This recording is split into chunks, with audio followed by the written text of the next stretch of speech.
نشے میں دھت ہو گیا اور آتا ہے کہ اس نشے میں آنے کے بعد جب اس کے سامنے خاتون پیش کی گئی، مجھے نشہ کے تعلق سے بات کرنے کے لیے کہا گیا۔ یاد رکھیے یہ نشہ جس کو آج 70% مسلمان کے جوانوں کو ہلاکت کی راہ پہ کھڑا کر دیا، اور کسی بھی آبادی میں جاؤ، شاید یہ میری گنتی تھوڑی ہو، آج 70% سے زیادہ مسلمانوں کا بیٹا آج نشے کی لعنت پہ مبتلا ہے۔ وہ چاہے چرس اور بھانگ پیے، چاہے وہ انگلش شراب پیے، چاہے وہ ٹیبلٹ کھائے، چاہے انجیکشن لگائے، کچھ نہ کچھ ناحیے سے آج اس سماج کے نوجوانوں کو نشے کی ایسی لت لگ گئی کہ آج 70% سے زیادہ نوجوان نشے کی لعنت میں مبتلا ہے۔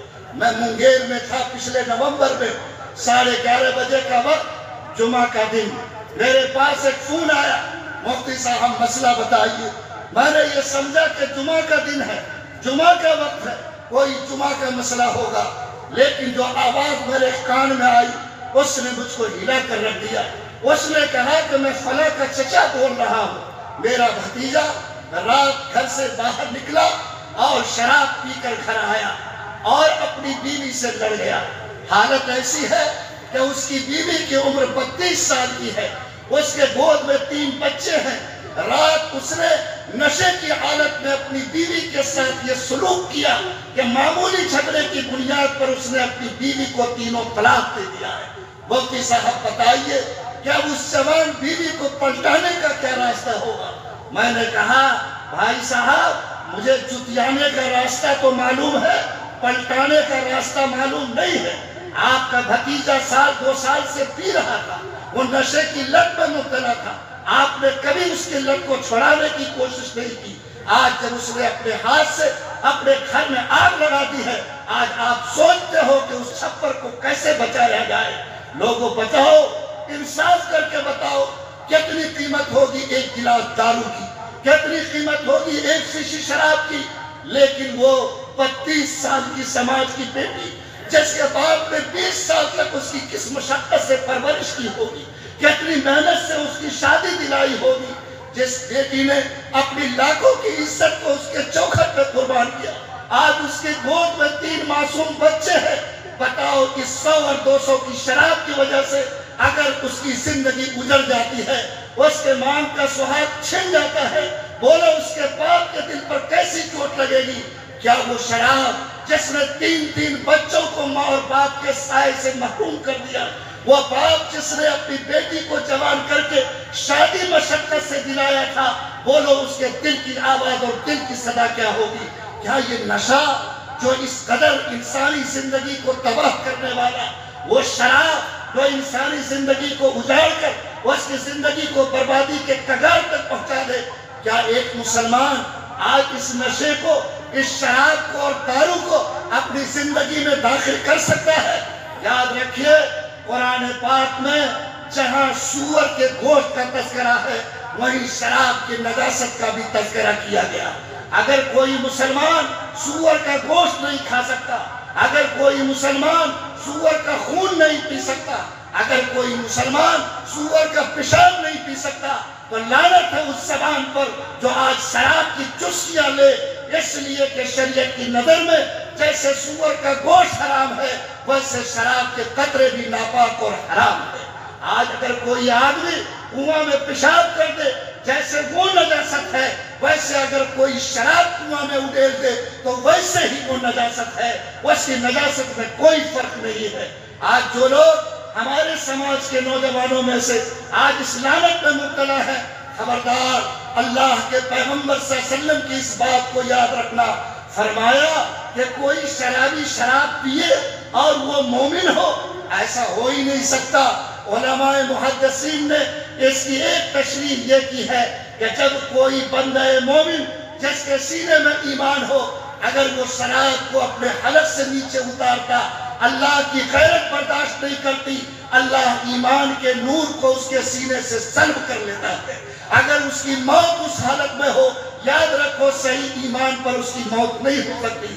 اور سنیے، کوئی انسان بڑا سے بڑا گناہ کر لے تو اس گناہ کے کرنے کے بعد ہو سکتا ہے اس کی سزا بھگت کر وہ جنت کا حقدار بن جائے، جنت کو دیکھنے کے قابل بن جائے، لیکن فرمایا گیا کہ المدمن بالخمر، جو شراب میں ڈوبا ہوا ہے، شراب کا عادی ہے، اگر اس حالت میں اس کی موت ہوتی ہے تو کبھی اللہ کی جنت کا چہرہ دیکھنا نصیب نہیں ہوگا۔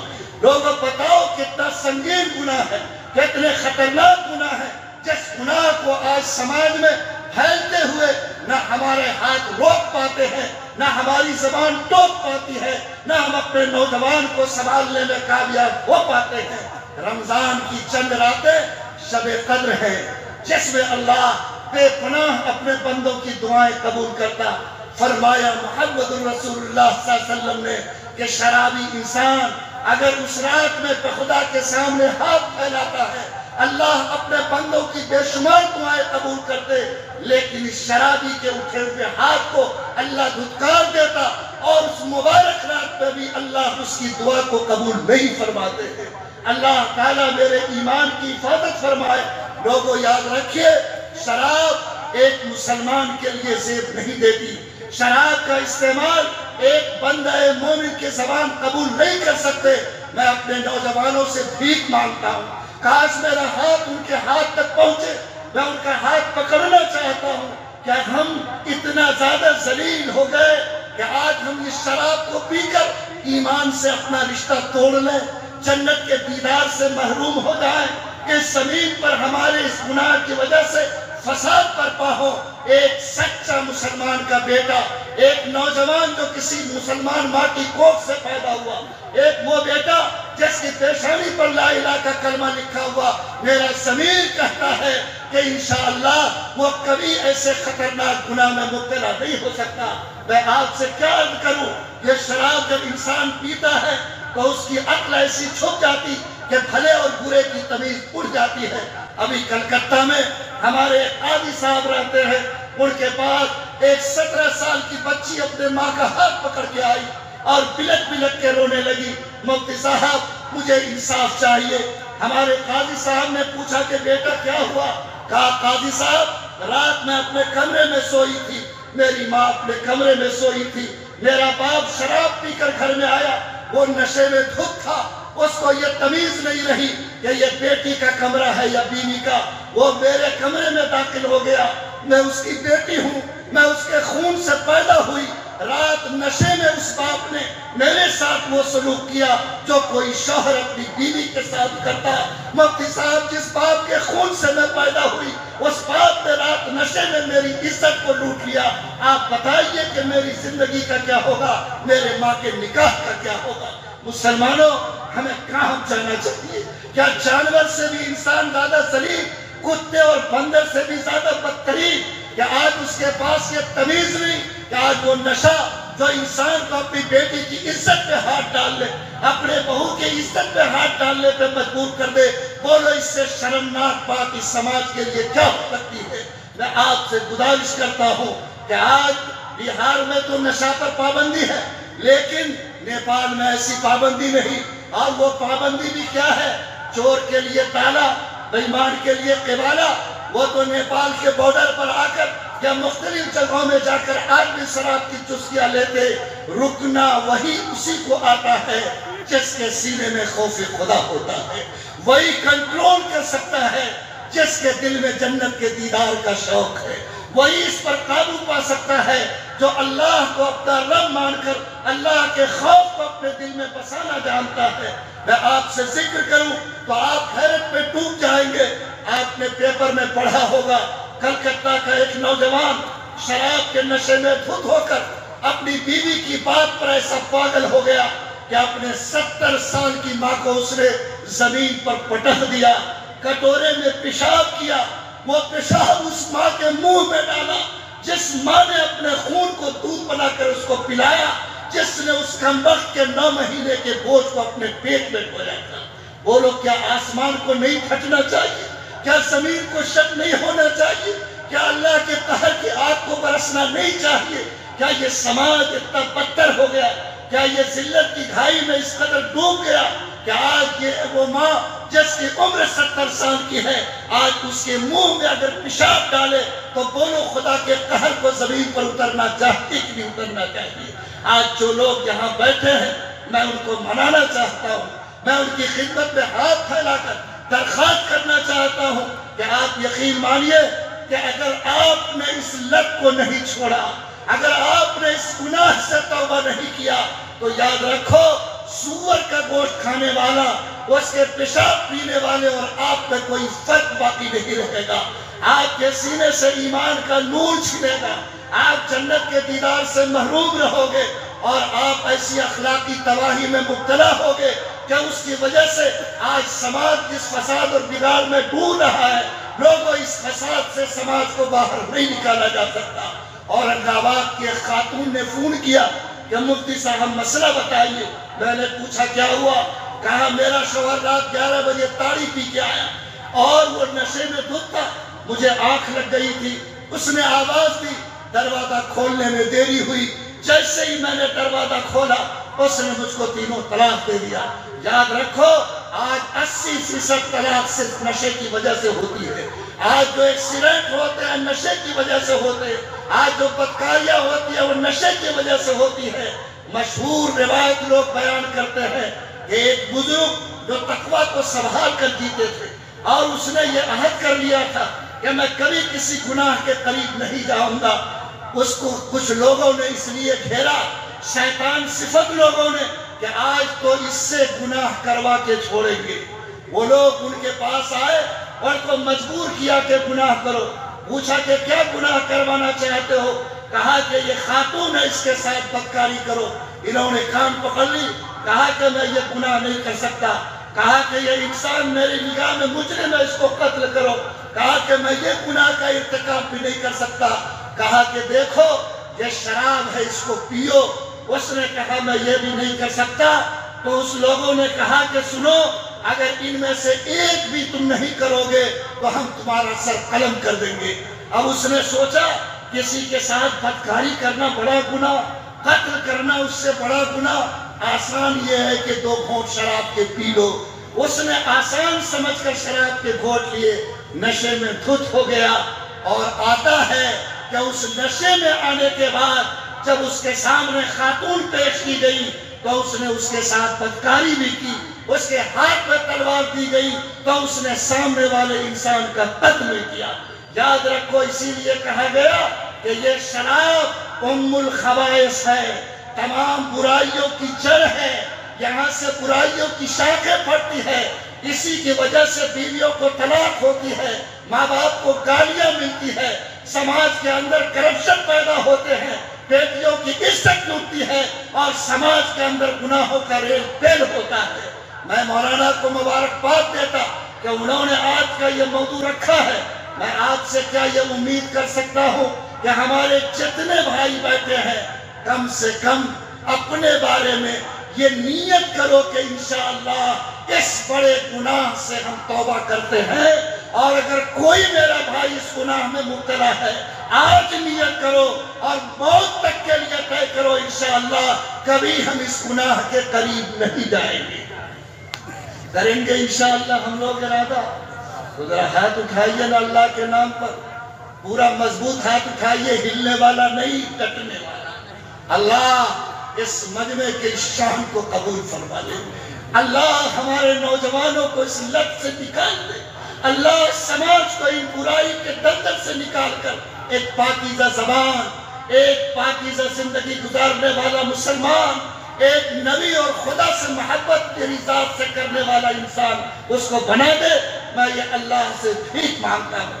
یہ سماج کی اخلاقی خرابیاں جو آج سماج میں پیدا ہو رہی اس کی وجہ سے، اور اب سب جانتے ہو کیا شراب پینے والے کے جسم کو نقصان ہوتا ہے یا نہیں ہوتا؟ آج دیکھو ہمارے گاؤں کی 4 مثال ایسے ہیں۔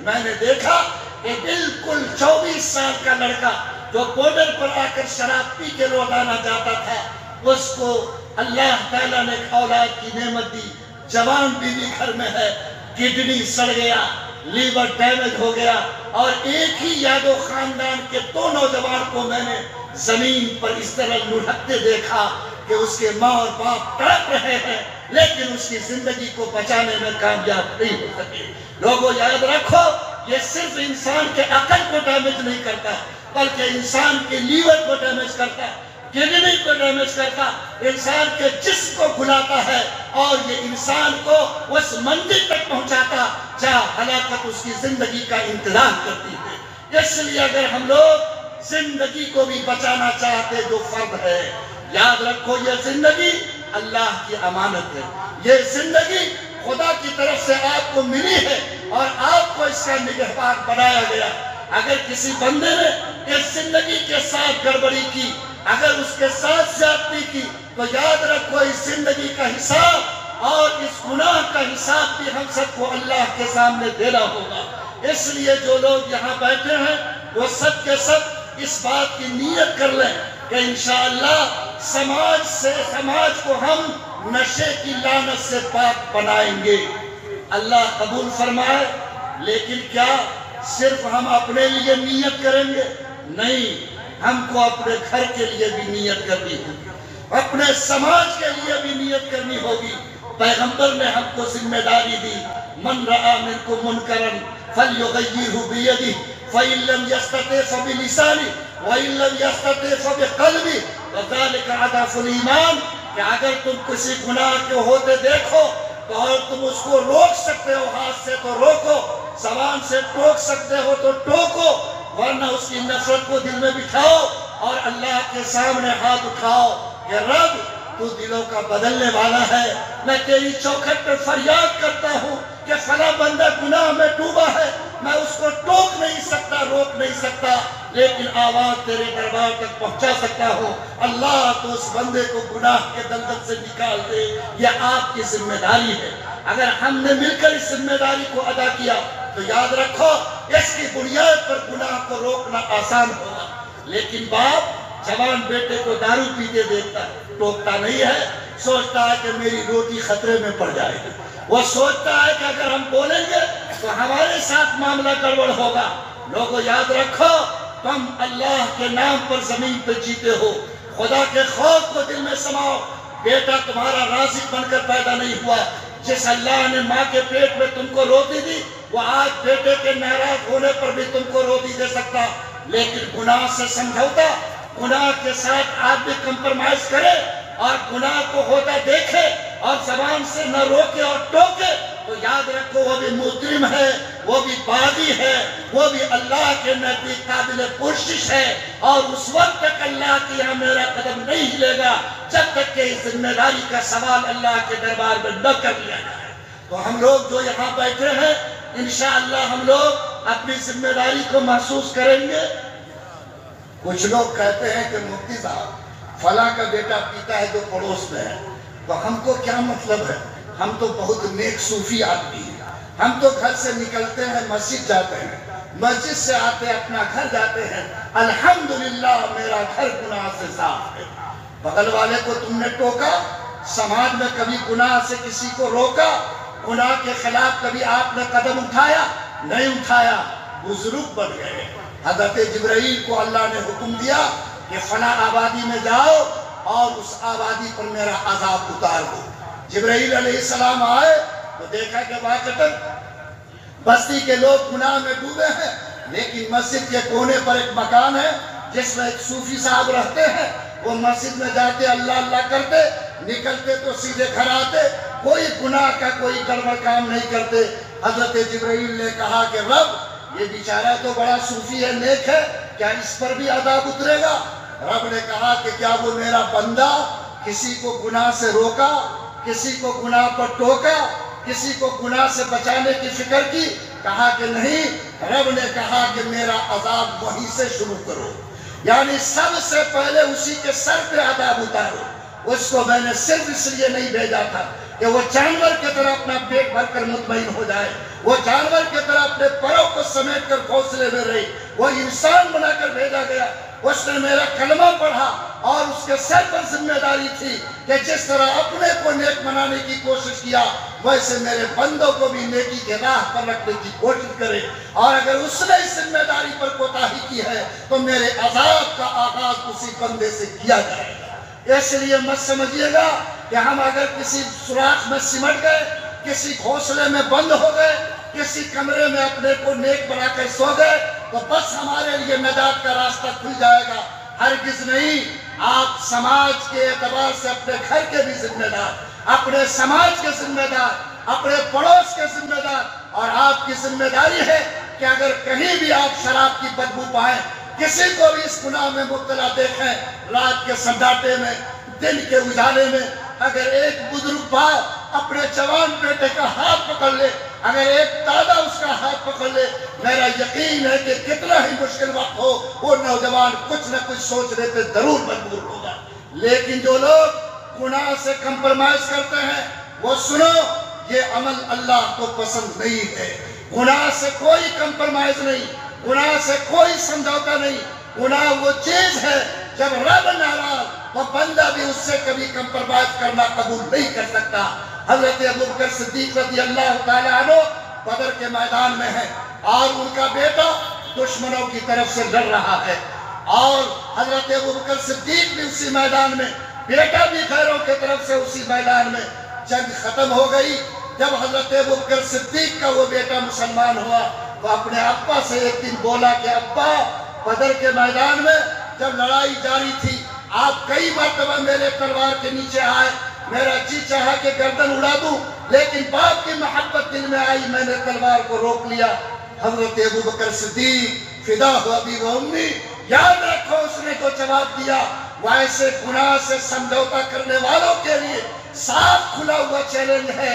حضرت ابوبکر نے کہا کہ سنو، یہ تو تمہارا عمل تھا، لیکن اگر تیری گردن میری تلوار کے نیچے آ جاتی تو میں جانتا تھا کہ تو اللہ کا باغی، رسول اللہ کا دشمن ہے۔ خدا کی قسم، بیٹے کی محبت میری تلوار کو تیری گردن پر پڑنے سے روک نہیں سکتی۔ لوگو، اللہ ایسا زندہ ضمیر ہم سب کو عطا فرمائے، اللہ ایسا حوصلہ نصیب فرمائے کہ ہم اپنے گھر میں گناہ کو داخل ہوتے نہیں، گناہ کو کرتے نہیں، گناہ میں گزرتے نہیں، گناہ کو اپنی آنکھوں کے سامنے ہوتے نہیں، کسی قیمت پر ہم گناہ کو برداشت نہ کریں۔ اگر یہ ہمت ہم سب کو نصیب ہو جائے، روزی کا مالک اللہ ہے، عزت کا مالک اللہ ہے، زمین پر مرضی خدا سے کارواں چلتا ہے۔ آپ خدا پر بھروسہ کر کے کرو، انشاءاللہ خدا کہیں بھی آپ کی زندگی کی گاڑی کو اٹکنے نہیں دے گا۔ اور ایک بندہ بھی اگر آپ کی وجہ سے راہ راست پر آ جاتا ہے، توبہ کر لیتا ہے، شراب کی لعنت سے نکل جاتا ہے، تو میں یقین کے ساتھ کہتا کہ جب تک اس کی زندگی نیکی کی ڈگر پہ چلے گی، اللہ اس کا اجر آپ کو بھی عطا فرماتا رہے گا۔ لوگوں، حالات ایسے ہیں، کچھ لوگ ہم سے کہتے ہیں کہ مفتی صاحب ہم تو تھوڑا بہت پیپا کرتے ہیں تو نیکی کا کام بھی بہت کرتے ہیں، دارالعلوم کو چندہ دیتے ہیں، غریب کی پرورش کرتے ہیں، یہ وہ کام کرتے ہیں۔ کتنے لوگ ہم سے کہتے ہیں کہ سنیے، اگر کچھ گناہ ہم سے ہوتا ہے، کچھ حالات ہوتے ہیں تو اس کی جگہ پر ہم بہت سے نیکی کے کام بھی کر گزرتے ہیں۔ دوستو، یاد رکھو، نیکی کے بارے میں اور بدی کے بارے میں اللہ تعالیٰ نے وہی اصول بیان کیا جو آج اے سی مشین کے بارے میں اصول ہے۔ آپ گاڑی پہ چڑھتے ہیں، آپ مسجد میں اے سی لگاتے ہیں، جیسے ہی اے سی مشین چالو کرتے ہیں تو آپ کہتے ہیں کہ کھڑکی بند کیجئے، آپ دروازے کو بند کیجئے۔ اگر کتنے ہی پاور کی اے سی مشین ہو، اگر کھڑکی کھلی ہے، دروازہ بند ہے، یاد رکھو اے سی کی ٹھنڈک آپ کو نہیں میسر ہو سکتی۔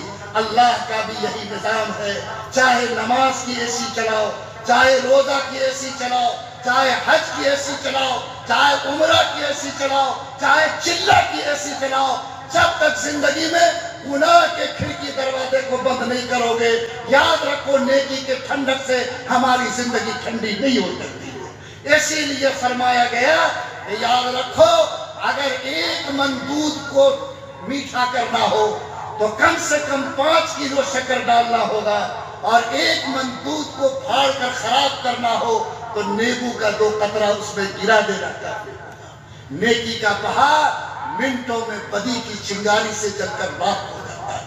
اللہ ہم سب کو سمجھنے کی توفیق دے کہ یہ شراب کی لعنت جس نے بہت جکڑ لیا ہے اس سماج کو، اپنے چنگل میں کس لیا ہے، اور ہمارے نوجوان آج اس کھلتی ہوئی دنیا کے اندر اپنے قدموں کو بہکا کر آج اس لعنت میں مبتلا ہے، میں ان تمام بھائیوں سے تین گزارش کرتا ہوں جو اس عادت میں مبتلا ہے، ان سے بھیک مانگتا ہوں کہ آج آپ توبہ کر کے اس مجلس سے اٹھو۔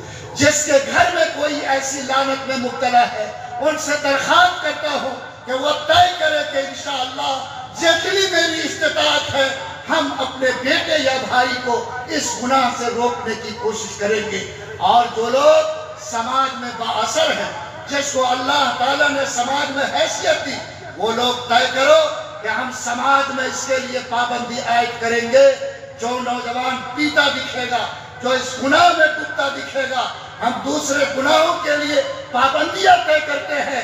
ہم لوگ مل جل کر سماج کے لوگ ایسا ایکشن لیں گے، ایسے حالات بنائیں گے کہ کوئی بھی نوجوان اس سماج کے اندر انشاءاللہ شراب اور نشے کی لعنت میں مبتلا ہونے کی جرات نہیں کر سکتا۔ بولیے اگر یہ تین کام ہو تو انشاءاللہ اس نشے پہ بندش ہوگی کہ نہیں ہوگی؟ ارے ہوگی انشاءاللہ۔ تو یہ تین بات یاد رہے گی، جو لوگ خدا نخواستہ اس نشہ میں ڈوبے ہیں، صبح کا بھولا شام کو واپس آ جائے تو بھولا نہیں کہتے۔ اللہ آپ کو توبہ کی توفیق دے۔ میں آپ جیسے جوان کو 100 بار زندگی کی دعائیں دیتا ہوں۔ میں آپ کے لیے عافیت کی بھیک مانگتا ہوں۔ میں آپ کی زندگی کی چمک کی رب سے درخواست کرتا ہوں، آپ توبہ کرو صدق کے دل کے ساتھ کہ انشاءاللہ اس لعنت میں آج کے بعد مبتلا نہیں ہوگی۔ اور جو لوگ جس گھر اور جگہ میں رہتے ہیں، وہ لوگ طے کریں کہ ہم اپنے گھر کو اس لعنت سے ضرور بچائیں گے۔ اور جو لوگ ہمارے سماج کے ذمہ دار ہیں، ان کو بھی طے کرنا ہے کہ ہم لوگ بھی اپنے گھر کو اس لعنت سے ہر قیمت پر پاک رکھنے کی کوشش کریں گے، اور ایسی بندش سماج میں لگائیں گے کہ یہ سماج اس گناہ سے بچ سکے۔